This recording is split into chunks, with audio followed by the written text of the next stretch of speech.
பாபா ஒரு கைப்பிடி அவலுக்காக நமக்கு என்ன கொடுக்கின்றார்? ஓம் சாந்தி. பாபா இப்பொழுது ஞான பொக்கிஷங்களை நமக்காக வாரி வாரி வழங்கி கொண்டிருக்கின்றார்.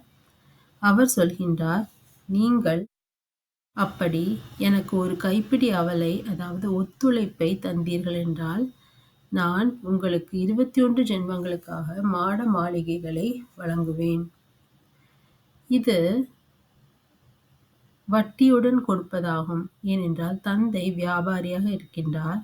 அவர் எப்படிப்பட்ட வியாபாரியாக இருக்கின்றார் என்றால், அவர் மிகவும் கள்ளம் கபடமற்ற வியாபாரியாக இருக்கின்றார்.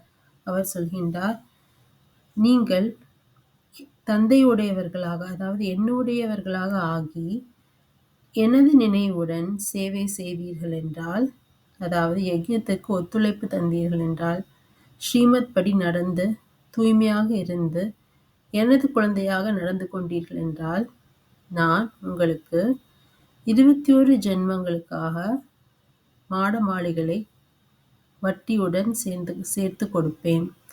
சொர்க்கத்தில் நீங்கள் அப்படி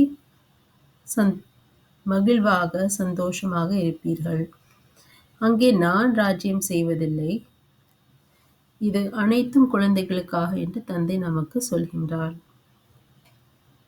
ஆகையால் தந்தை இங்கே வியாபாரியாக இருக்கின்றார்.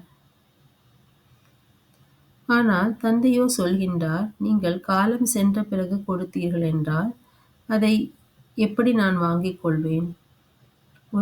நான் ஒன்றும் புத்தியற்ற வியாபாரி இல்லையே என்று தந்தை நமக்கு புரிய வைக்கின்றார். ஆகையால் நாம் இப்போதிலிருந்தே தந்தையின் வழிப்படி நடக்க வேண்டும். அப்படி தந்தையின் வழிப்படி நடந்தோம் என்றால் நமக்கு சொர்க்கத்தின் ஆஸ்தி உறுதியாக ஆகிவிடுகின்றது. ஆகையால்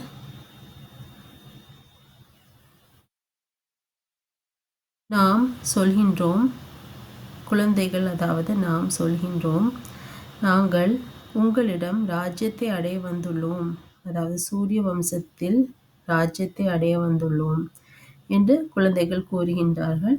அதற்கு தந்தை சொல்கின்றார், மிகவும் நல்லது, உங்களுடைய வாய் இனிமையாகட்டும், அதாவது உங்களது வாக்கு பலிக்கட்டும் என்று தந்தை நமக்கு மிகவும் அன்போடு இனிமையோடு சொல்கின்றார். ஓம் சாந்தி.